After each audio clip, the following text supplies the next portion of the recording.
72 ألف متفرج في هيوستن تكساس شاهدوا اليوم على أكبر تحول تكتيكي في مونديال 2026. وصود أطلس دكو كندا ب3-0 وتأهلوا ربع النهائي. ولكن واش عرفتوا بلا الشوط الأول كان أسوأ شوط للمغرب في البطولة وكنا غنخرجوا؟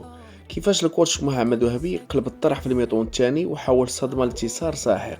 هادشي اللي غنتكلموا عليه في هذا الفيديو. ديروا لايك ويلا بينا. الفيلم بدا قاصح وكندا بقيادة جيسي مارش دخلت هابطة بثقلها بالضغط العالي وسرعة التحول. الدفاع ديالنا ترول والشوط الأول يشهد بطاقات صفراء أكثر من فرص سابقة تاريخية منذ مونديال 1966. كندا ضيعت بزاف ولكن علاش ما ماركاوش؟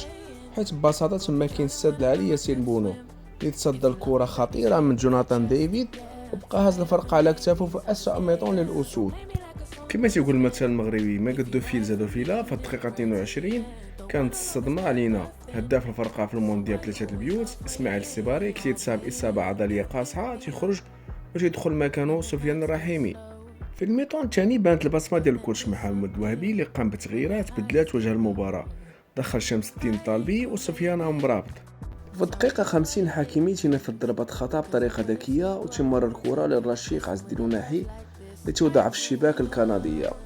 ومع حلول الدقيقة 82 ومرتدة صاروخية لإبراهيم دياز تحط كرة لعز الدين وناحي اللي تبصم على الثنائية.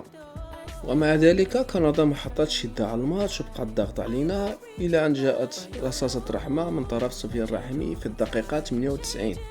المغرب للمرة الثانية تواليا في ربع النهائي المونديال. دابا الحلم كيكبر وعلينا على بوسطن نهار الخميس ضد فرنسا ولا الباراغواي.